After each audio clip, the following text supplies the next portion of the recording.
মুসলমান পুরুষ এই বিষয়ে জানে না, মানে না, মানতে চায় না। সূরা সাবা 28 আয়াত আপনাদের সামনে তেলাওয়াত করেছি। আজকে তেলাওয়াতের উদ্দেশ্য হলো মানব জাতির শ্রেষ্ঠ ব্যক্তির মর্যাদা কি হয়েছে, কি কারণে হয়েছে। হযরত জাবির রাদিয়াল্লাহু তাআলা থেকে বর্ণিত, عن جابر رضي الله تعالى عنه قال قال رسول الله صلى الله عليه وسلم مثلي ومثلكم كمثل رجل أوقد نارا فجعل الجلادب والجراد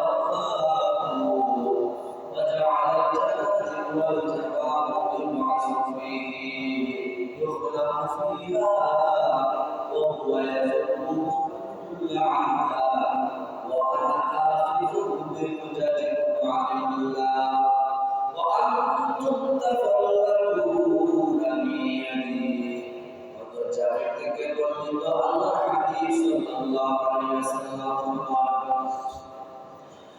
আমি এবং হে আমার উম্মতেরা তোমাদের মধ্যে উদাহরণ হলো সেই ব্যক্তির মতো যে ব্যক্তি আগুন জ্বালিয়েছে এবং সেই আগুনের মধ্যে ফরিং এবং পোকাগুলা উড়ে উঠতেছে। এই যে ব্যক্তি আগুন জ্বালিয়েছে সে আমার এই পোকাগুলাকে দূরে সরানোর জন্য, আগুন থেকে বাঁচানোর জন্য সে তাদেরকে তাড়িয়ে দিতেছে। আমি বললাম সেই ব্যক্তি আমি তোমাদেরকে জাহান্নামের আগুন থেকে বাঁচানোর জন্য আমার উম্মতেরা তোমাদের কবর ধরে ধরে আমি তোমাদেরকে জাহান্নামের আগুন থেকে বাঁচানোর জন্য আমরা চেষ্টা করতেছি। তবে তোমরা কি করতেছো? তোমরা আমার হাত থেকে ছুটে যাচ্ছ। সুবহানাল্লাহ। নবীর অবতার এই উম্মতের ব্যাপারে নবীজি উম্মতকে কত কষ্ট করে উম্মতকে জাহান্নামের আগুন থেকে বাঁচানোর জন্য চেষ্টা করেছেন। নিজের জীবনের প্রাণ ছেড়ে দিয়েছেন এই উম্মতের জন্য। আরবের জমিনের মক্কাতে নবীজি দাওয়াত দিয়েছেন। কাফিররা নবীজিকে মানছে না, মানে না, শুধু মানে না নয়, নবীজিকে ওনারা অনেক রকমের একটা বিদ্রোহ করে অনেক ধরনের আঘাত করতেছে। শুধু মক্কা জমি নয়, এই আরবের বিভিন্ন প্রান্তে নবীজি দিয়ে দাওয়াত দিয়েছেন। এর মধ্যে ছিল কায়দার জমিনের মধ্যে নবীর রক্তে রক্ষিত দাওয়াতের জীবন। সেই নবীর নাম দেশ কায়দাকে দাওয়াত দিয়েছেন। সেই জায়গার মধ্যেও কাফিরদের নিষ্ঠুর আক্রমণ থেকে বাঁচতে পারেন নাই। কাফির সরকার এলাকা ছেলেমেয়েদেরকে কিশোরদেরকে নবীজির পিছনে লেলিয়ে দিয়েছে, যাতে করে মুহাম্মদকে এই দুনিয়ার থেকে তাড়িয়ে দেওয়া যায়। নাউজুবিল্লাহ। নবীজির গায়ের মধ্যে পাথর আঘাত করতেছে, এরপরও নবীজি উম্মতের জন্য দাওয়াত করেন নাই।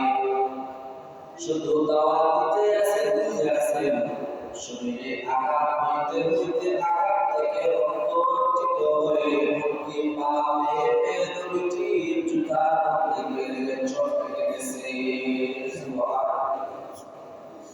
এই সেই নবী যিনি উম্মতদেরকে দাওয়াত দিয়েছেন, পুরা কতটুকু হইতে পারে যে জীবনের কোনো চাওয়া নাই, ওনার জীবনের মায়া কান্না সব ছেড়ে দিয়ে উম্মতের দাওয়াতের ফিকিরে মিলে গেছিলেন। যেহেতু উম্মত জাহান্নামের আগুন থেকে কিভাবে বাঁচতে পারে, তাদেরকে বাঁচানো যায়, এই ফিকিরটা নবীর জীবনের আসল উদ্দেশ্য ছিল। সুবহানাল্লাহ। আল্লাহ হাবিব সাল্লাল্লাহু আলাইহি ওয়াসাল্লাম আল্লাহ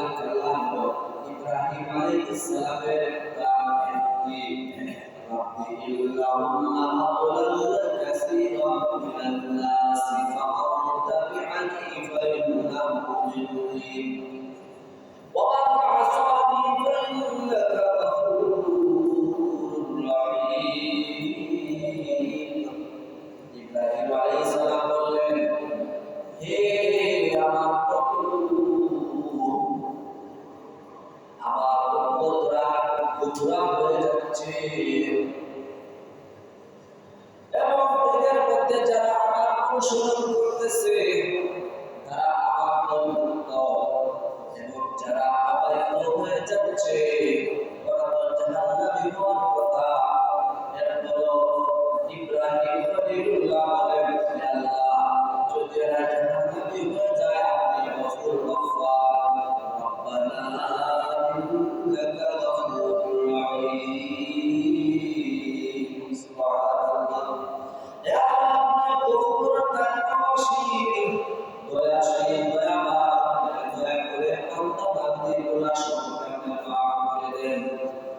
হযরত ঈসা রূহুল্লাহ একটা আল্লাহর কালামের আয়াত বাবা আল্লাহর হাবিব সাল্লাল্লাহু আলাইহি ওয়াসাল্লামের মুখে পড়তেছেন, ইন তুআযিবহুম ফাইন্নাহুম ইবাদুক ওয়া ইন তাগফির লাহুম ফাইন্নাকা আনতাল আজিজুল হাকীম।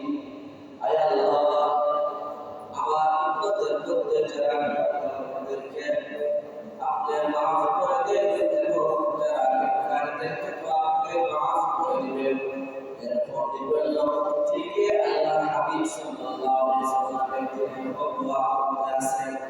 আর এই অবস্থায় আল্লাহর হাবিব সাল্লাল্লাহু আলাইহি ওয়াসাল্লাম ইব্রাহিম আলাইহিস সালামের আল্লাহর কালামের প্রতি রূহুল্লাহ ঈসা রূহুল্লাহ কালামের প্রতি ওনাদের উম্মতরা বদ্ধ হয়েছে জাহান্নামী হবে। আমার উম্মতের হাল হকিকত কি হবে এই চিন্তা করে আল্লাহর হাবিব সাল্লাল্লাহু আলাইহি ওয়াসাল্লাম কেঁদে কেঁদে বলতেছেন, আল্লাহুম্মা উম্মতি উম্মতি উম্মতি। আর এই অবস্থায় কেঁদে কেঁদে প্রায় বিংশের পর্যায়ে চলে গেছে। অর্থাৎ হায় আল্লাহ, আমার উম্মতের অবস্থা কিয়ামতের দিন কোন অবস্থা হবে, দুনিয়ার মধ্যে কোন অবস্থা হবে। আল্লাহ আল্লাহ আমার উম্মতকে বাঁচান, আমার উম্মতকে বাঁচান, আমার উম্মতকে মাফ করে দেন। আল্লাহ রাব্বুল আলামিন আরশের মহল্লা থেকে সবকিছু দেখতেছেন, শুনতেছেন। রহমতের ফেরেশতা হযরত জিবরিল আলাইহিস সালাম নবীর কাছে পৌঁছালেন। যেহেতু আল্লাহ সব জানেন, এরপর নবীর মুখ থেকে জবান থেকে শোনার জন্য জিবরিল আমিনকে পাঠিয়েছিলেন যে যাও জিবরিল, আমার হাবিব কি জন্য এত কেঁদে কেঁদে বেহুশ হয়ে যাচ্ছে। সুবহানাল্লাহ। নবীর কাছে আসলেন জিবরিল, নবীজি ঘটনা বলে বললেন, ইব্রাহিম আলাইহিস সালাম গুনাহগার হয়ে জাহান্নামী হবে, মুসা আলাইহিস সালামের উম্মত গুনাহগার হয়ে জাহান্নামী হবে, ঈসা আলাইহিস সালামের উম্মত গুনাহগার হয়ে জাহান্নামী হবে। আমার উম্মত তো আরো বেশি কাঁদবে, কিন্তু আমার উম্মত তো গুনাহগার হবে। আমি এই চিন্তায় বেহুশ হয়ে যাচ্ছি। সুবহানাল্লাহ। হুজুর সাল্লাল্লাহু আলাইহি ওয়াসাল্লামের জবাব থেকে জিবরিল আমিন এই কথাগুলো আল্লাহর কাছে পৌঁছাইলেন। আল্লাহ তাআলা জিবরিলকে বললেন, হে জিবরাইল, তুমি আমার হাবিবকে বলে দাও তার উম্মতের ব্যাপারে আপনার গুনাহকে অসন্তুষ্ট করবে না, ব্যতীত করবে না। অর্থাৎ আল্লাহ রাব্বুল আলামিন নবী মুহাম্মদ মুস্তাফা সাল্লাল্লাহু আলাইহি ওয়াসাল্লাম সাজিয়েছিলেন, আমার হাবিব আপনার উম্মতকে আমি কষ্ট দেব না গুনাহর কারণে। সুবহানাল্লাহ। এই মহান নবী, প্রিয় নবী হুজুর সাল্লাল্লাহু আলাইহি ওয়াসাল্লামের মর্যাদা কিরকম হতে পারে? ইল্লা নবী দুনিয়াতে বিশেষ একটা দোয়া ছিল, এই দোয়াটা করেছেন, তার সাথে সাথে দোয়াটা কবুল হয়ে গেছে। আমাদের নবীকে নবী করেন, আমাদের সেই বিশেষ দোয়াটা দেওয়া হয়েছিল, কিন্তু সেই দোয়াটা আমি দুনিয়াতে পড়ে করি নাই, দোয়া করি নাই। আমার এই দোয়াটা আমার জিজাবের মধ্যে রেখে দিয়েছি, আমার আয়াতের মধ্যে রেখে দিয়েছি। এই দোয়াটা আমি সব আমার উম্মতের নাজাতের জন্য প্রয়োগ করব। সুবহানাল্লাহ। ডাইরেক্ট দোয়া যেটা, যে দোয়া কবুল হতে সময় যায় না, প্রশ্ন করা হয় এই দোয়াটা কেন করলে কবুল করা হবে বা না হবে, এরকম কোনো সন্দেহ থাকে না। এই দোয়ার সুযোগ পেয়ে সব বাদ একটা দুনিয়াতে করিয়ে গেছে। নূহ আলাইহিস সালাম দুনিয়াতে ওনার উম্মতের ব্যাপারে বলেছেন, قال رب إني نذرت قومي وقال نوح رب لا تذر على الأرض من الكافرين ديارا। হে আমার মওলা, আমার উম্মতদেরকে পার করলে মধ্যে রাখা যাবে না। ওরা শুধু গোমরাহ হইতে আছে, কাফির হইতে আছে, আর জাহান্নামে হইতে আছে। শুধু তাদের যে সন্তানরা ভবিষ্যৎ প্রজন্ম লোকেরা আসবে, ওরাও তাদের সাথে গোমরাহ হয়ে কাফির হয়ে জাহান্নামী হয়ে যাবে। তো এদেরকে দুনিয়া থেকে উঠিয়ে নিয়ে গেলে তারাই জাহান্নামী হোক, তাদের সাথে তাদের ভবিষ্যৎ প্রজন্ম ছেলে মেয়ে লাতি পুতি লাতি দশা যা আছে ওরা যেহেতু ওনাদের সাথে জাহান্নামীতে দোয়া হয়, এদেরকে ওই জন্য এদেরকে দুনিয়া থেকে তুলে নিয়ে নেন। আল্লাহ তাআলা নূহ আলাইহিস সালামের দোয়াকে কবুল করেন। নূহ আলাইহিস সালামের জবাব এই যে লাবণটা বিশাল বেড়া সারা দুনিয়া ব্যাপী বন্যায় বন্যা দেখা দিয়েছিল। এর মধ্যে 40 জোড়া নারী পুরুষ মুসলমান হয়েছিলেন, অর্থাৎ 80 জন। এর মধ্যে অবদান আছে, কেউ বলে 40 জন, কেউ বলে 55 জন, কবি বিজ্ঞপ্তি আছে। যাই হোক, যারা মুসলমান হয়েছিলেন 40 জোড়া নারী, এইটা বিশুদ্ধ হওয়া ওনাদেরকে ওনার স্ত্রীর যতটা নৌকার মধ্যে ছড়ালেন, আর 40 দিন যাবত এই দুনিয়াতে গুনাহ ওরা ছিল। 40 দিন পরে দুনিয়ার পানি হয়ে গেছে, আকাশ থেকে রহমতের নবী গুনাহ বৃষ্টি বর্ষণ করে দিয়েছেন, গুনাহ হয়ে গেছে। এই 40 জোড়া নারী পুরুষ মুসলমানের থেকে এখন পর্যন্ত যত মানুষ রয়েছে আছে সবাই এই দ্বিতীয় আদম বলা হয় নূহ আলাইহিস সালামকে এই 40 জোড়া থেকে সবাই মুসলমান হয়ে আসতেছে। সুবহানাল্লাহ। এই 40 জোড়া নারী পুরুষ মুসলমান ছিল, এদেরকে আসতেছে, আর বাকি যত কাফির ছিল। এবং নূহ আলাইহিস সালামের সন্তানরা সন্তানকে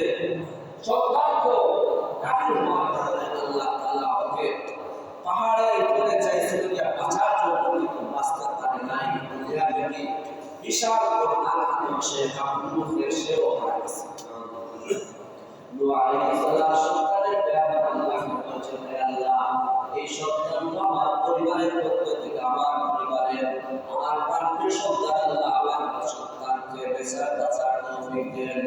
আল্লাহ তাআলা আল্লাহর কালামের মধ্যে বলেন, হে নূহ, তুমি আমি যা জানি তুমি তাই জানো না। সে কাফির হয়ে গেছে, পেট কাফিরদের দলবদ্ধ হয়ে গেছে, সে ধ্বংসপ্রাপ্ত হয়ে গেছে। এজন্য যখন আম্বিয়া কেরামের আমরা ঘটনা রাখবো, শুধু তাদের দোয়াটা, এই বিশেষ দোয়াটা কবুল করে তারা দুনিয়া থেকে চলে গিয়েছেন, আর তাদের বিশেষ দোয়া আমাদের হয় নাই। কিন্তু আমাদের নবী করিম সাল্লাল্লাহু আলাইহি ওয়াসাল্লামের বিশেষ দোয়া আছে, তারপরে তোমরা হয়ে গেছে। জিবরিল আমিন সেটা ব্যবহার দাও আশা করে নবীকে প্রস্তাব দিয়েছিলেন, আল্লাহ হে আল্লাহ কাফির, আল্লাহ তাআলা বলেছেন, আপনাকে যে কাফিররা তাদের সন্তানদেরকে নিয়ে তো আপনাকে জুলুম অত্যাচার করতে আসে, তো আল্লাহ তাআলা কথা দিয়েছেন যে যদি আপনি মনে তাদের জন্য দুই পাশে দুইটা বিশাল বড় পাহাড় আছে, এই পাহাড় দুইটা একত্রিত করে সমস্ত কাফিরদেরকে সকলে ধ্বংস করে দিবে। সুবহানাল্লাহ।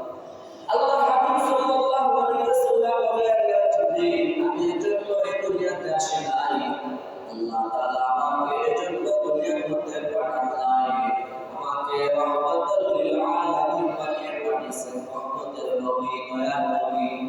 এই নবীর মতো আমি কেউ বলতে পারি না। হুজুর সাল্লাল্লাহু আলাইহি ওয়াসাল্লাম বলেন, যেহেতু কামিল হয়ে গেছে, আমার দাওয়াত আমি অব্যাহত রাখবো। তাকে বলবো তাদের পক্ষ থেকে, তাদের পেট থেকে, ঔরস থেকে যে সন্তানরা আসবে, এদের মধ্য থেকে কেউ না কেউ তো মুসলমান হবে। এদেরকে দর্শন করার প্রয়োজন নাই। ইমাম মুহাম্মদ নবী ছিলেন হযরত জাবির ইবনে আব্দুল্লাহ আনসারী রাদিয়াল্লাহু তাআলা বর্ণিত। আল্লাহ হাবিব সাল্লাল্লাহু আলাইহি ওয়াসাল্লাম বলেন, আমাকে পাঁচটা এমন মর্যাদা এবং বৈশিষ্ট্য দান করা হয়েছে, যে বৈশিষ্ট্যগুলো আগের নবীদেরকে আল্লাহ তাআলা দেন নাই। সুবহানাল্লাহ। নবীকে এই বৈশিষ্ট্যটা দিবেন না, এই বৈশিষ্ট্যটা দিবেন না। তিনি এত মেহনত পরিশ্রম করেছেন, এত দয়া করেছিল, যে জানের মায়া কোনো পরোয়া করেন নাই।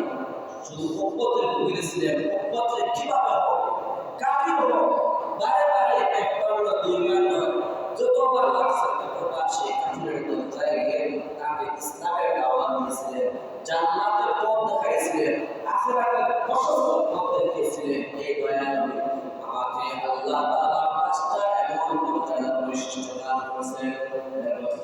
মর্যাদা হলো আগের নবীদেরকে বিশেষ এলাকা, বিশেষ কওমের জন্য, তাদেরকে দাওয়াতের জন্য পাঠানো হলো। কিন্তু আমাকে পরিস্থিতিও আহমাদা ওয়া আসওয়াদা, আমাকে আল্লাহ তাআলা সাদা কালো বাছাই করে নাই। আফ্রিকার জমিনের কালো মানুষ, এই বেপরা বিশ্রী চেহারার মানুষগুলা অথবা ইউরোপের লাল চামড়ার মানুষগুলা অথবা এশিয়া মহাদেশের শ্যামলা কালার সুন্দর মানুষগুলা, যেই হোক সারা জগতের জন্য আল্লাহ তাআলা আমাকে নবী হিসাবে পাঠিয়েছেন। সুবহানাল্লাহ। কি বলছে? অর্থাৎ আগের নবীদেরকে আল্লাহ তাআলা পুরো বিশেষ এলাকা, উদাহরণে এই বড় উপজেলা জুড়ে নবী পাঠিয়েছেন। এই এলাকার মধ্যে উপজেলার মধ্যে দাওয়াত দিতে পাশে ঢাকা হলো জুড়িটা, পুরো তাদের জুড়ি থানার ভিতরে এরকম উদাহরণ দিতেছে, এরকম একটা প্রদেশের মধ্যে একটা দাওয়াত, কিন্তু বিশেষ এলাকা দাওয়াত।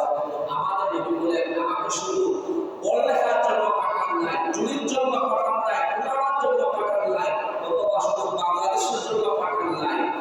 বাংলাদেশ হোক, ইন্ডিয়া হোক, বাংলাদেশ হোক, পাকিস্তান হোক, ইউরোপ কান্ট্রি হোক, আফ্রিকা মহাদেশ হোক, সারা বিশ্বের জন্য আল্লাহ তাআলা আমাকে নবী হিসেবে পাঠিয়েছেন। সুবহানাল্লাহ। এই বিশেষ মর্যাদা অন্য নবীদের আল্লাহ তাআলা দান করেন না। আল্লাহ হাবিব সাল্লাল্লাহু আলাইহি ওয়াসাল্লাম মর্যাদা আমাকে আল্লাহ তাআলা দুনিয়াতে মালকে হালাল করে দিয়েছেন। সুবহানাল্লাহ। আগের নবীরা কাফিরদের সঙ্গে যুদ্ধ করতেন, কিন্তু কাফিররা পরাজয় বরণ করত, হেরে যাইত। যে মাসমানগুলা যুদ্ধের ময়দানে রেখে যাইত, সেগুলা আগের নবীদের জন্য, নবীর উম্মতের জন্য এটা হালাল ছিল না। আল্লাহ হাবিব সাল্লাল্লাহু আলাইহি ওয়াসাল্লাম বলেন, আমার খাতিরে, আমার মওলা করিম আমার উম্মতের জন্য কাফিররা সব যুদ্ধের ময়দান থেকে পরাজয় বরণ করে, সেই পরাজয় বরণ করে যুদ্ধের ময়দানে তাদের জন্য মাল সামান আছে, এই মাল সামানগুলো আমার জন্য, আমার উম্মতের জন্য এই গনিমতের মালকে হালাল করে দিয়েছেন। সুবহানাল্লাহ। এবং কি 3 নম্বর মর্যাদা বলেন, আগের নবী বলেন, নবীর উম্মত বলেন, ওনাদের যেখানে সেখানে নামাজ পড়তে পারত না, কিন্তু আমার উম্মতদেরকে আল্লাহ তাআলা সারা দুনিয়াকে মসজিদ বানিয়ে দিয়েছে। সুবহানাল্লাহ। সারা দুনিয়া মসজিদ বানিয়ে দিয়েছে। যে জায়গায় নামাজ পড়তে হবে সেই জায়গায় আমার উম্মত নামাজ পড়তে পারবে। এবং কি মুফতি কামলা বলেন যে পুরো ব্যক্তি যদি সমুদ্রের মধ্যে আবু খায় আর এই সময় নামাজের পড়তে হয়, যদি সে এই অবস্থায় একটা কাঠের লাঠি বাড়ি, এই কাঠের লাঠিটা ধরেও চেষ্টা করবে সে নামাজটা আদায় করার জন্য। আগের নবীর উম্মতের জন্য সমুদ্রে আবু খা অথবা জাহাজের মধ্যে থাকো, অথবা ট্রেনের মধ্যে কোন অবস্থায় থাকো, বাসের মধ্যে থাকো, যে অবস্থায় থাকো, তাদের জন্য সেই সময় কোনো জায়গায় কোনো অবস্থা নামাজ পড়া ঠিক আছে না। তো আল্লাহ হাবিব সাল্লাল্লাহু আলাইহি ওয়াসাল্লাম বলেন আমার উম্মতের জন্য আল্লাহ তাআলা সারা দুনিয়াকে মসজিদ বানিয়ে দিয়েছে সুবহানাল্লাহ। তবে সারা দুনিয়া মসজিদ বানিয়ে দিয়েছে বলে আমাদের মসজিদও লাপাত জায়গা কিন্তু আবার নামাজ পড়া যাবে না। নামাজের ফরজ আছে, শরীর পাক আছে, শরীর পাক থাকতে হবে, জায়গা পাক থাকতে হবে, যে জায়গার মধ্যে আমি নামাজ পড়বো এই জায়গাটা পাক থাকতে হবে, তার কোনো দুর্গন্ধ থাকতে হবে না, পায়খানা থাকতে পারবে না, পেশাব থাকতে হবে না। এরপরে দুনিয়ার কোনো জায়গা আল্লাহ তাআলা খালি খালি আছে, অনেক খালি জায়গা আছে, এই সমস্ত পবিত্র জায়গায় নামাজ পড়া যায়। যেমন দেখেন আল্লাহ কোনো মায়া করে বান্দা যদি বিশেষ ক্ষেত্রে আর কৃষকের তার সময় নাই বাড়িতে আসা, তার মসজিদ যাওয়ার সময় নাই, মসজিদ এত দূরত্ব থাকার কারণে সে আসা যাওয়া তার অনেক ক্ষতি হয়েছিল কৃষকের মধ্যে। এই জন্য সে তার কাপড় বা আদি বহন করো, কিন্তু দেখা যায় সময় আল্লাহ আল্লাহ সে জমিনের আইনের মধ্যে গামছা বিছিয়ে আইয়া নদীগুলো সামনে থাকতে পারে, গরু উপর থাকতে পারে, গরু ছেলে থাকতে পারে। এই জন্য সে সন্ধান হিসাবে তার পবিত্র গামছাটা অথবা কোনো কালো কাপড় যায় না বিছিয়ে নামাজ পড়ে। আবার কারো কাছে যদি এরকম কোনো জিনিস না থাকে, যদি দেখে জায়গাটা পাক পবিত্র, দেখতে পাচ্ছি কোনো অপবিত্রতা নাই, দেখতে পাচ্ছি না কোনো দুর্গন্ধ দেখা যায় না, তারপরও সেই পাক পবিত্র জমিনের মধ্যে সে নামাজ পড়তে পারবে। সুবহানাল্লাহ। এই বৈশিষ্ট্যটা আল্লাহ হাবিব নবীজির উম্মতকে আল্লাহ তাআলা দান করেছে। 4 নম্বর বৈশিষ্ট্য হলো আল্লাহ তাআলা আমাদের এই পবিত্রের মধ্যে এক মাসের জন্য বর্তমানে এক মাসে প্রযুক্তির যুগে বাহনের ছড়ে মানুষ দুনিয়ার এখান থেকে এদিক থেকে সেদিক অর্থাৎ পূর্ব থেকে পশ্চিম 2 দিন বা 3 দিন মনে করেন আমাদের দেশ থেকে যদি কেউ আমেরিকা যাইতে চায় তাহলে প্রায় 24 ঘন্টার উপরে লাগে, 38 ঘন্টা লাগে যায়, 2 দিনের মতো লাগে যায় যাইতে হয়। কিন্তু দুনিয়ার অপারে সেই আমেরিকা ভারত চাইতে 2 দিনে চলে যায়, 5 দিন লাগে না। আল্লাহ হাবিব সাল্লাল্লাহু আলাইহি ওয়াসাল্লাম বলেন আমাকে এক মাসের দূরত্ব জায়গা আছে, এই সমস্ত জায়গার মধ্যে আল্লাহ আমাকে মর্যাদা দান করেছে। কি মর্যাদা? আমার জন্য মর্যাদা চাদর বিছিয়ে দিয়েছে। সুবহানাল্লাহ। শেষ 5 নম্বর বৈশিষ্ট্য মর্যাদা হলো আল্লাহ তাআলা আমাকে কিয়ামতের দিন আমাকে আমার উম্মতের জন্য সুপারিশ করার ক্ষমতা দেওয়া হবে। সুবহানাল্লাহ। আল্লাহ তাআলা আমাদেরকে নবীজির আদর্শ বৈশিষ্ট্য বুঝে বোঝার তৌফিক দান করেন। শেষ একটি আলোচনা, আমরা নামাজ পড়ি, নামাজ পড়া অবস্থায় দেখা যায় লম্বা হাতুলা পাঞ্জাবি হোক অথবা শার্ট হোক, দেখা যায় নামাজ পড়ে ওযু করে আসছে কিন্তু রুকু চলে যাবে বা হাত চলে যাবে, এই জন্য কি করে তাড়াহুড়া করে হাতটা কাটিয়ে ওযু করছে কিন্তু সে অন্য কোনো কারণবশত এইটা তুলে রাখছে, এই অবস্থায় নামাজে দাঁড়ায়, তাহলে নামাজ মাকরুহ হয়ে যায়। অথবা আমরা যদি হাত দিতে থাকি এড়িয়ে যাওয়ার কারণ নাই, তাহলে তার জন্য অনেকে দেখা যায় এই জিনিসটা কি আল্লাহ দেখতে দেখা যায় যারা মানুষ সম্পর্কে জানে, কিন্তু দেখা যায় তারপর অবহেলা করে হাতটা গা লাগিয়ে উঠিয়ে এসে নামাজ পড়ে যায়। জামাতে দাঁড়ানোর ফলে আমরা শুধু ডাইন দিকে নয় আর বাম দিকে নয়, অনেকে বড় করে ডান দিকে নামাজে দাঁড়ানোর ফলে শুরু করে ফেরেশতা শুধু সেরকম না, বরং হাদিসের মধ্যে আছে না যেদিকে কাতারে মুখ থাকে এদিকে আল্লাহ তাআলা ইমামের পর থেকে রহমতের ফেরেশতারা রহমত করতে থাকে।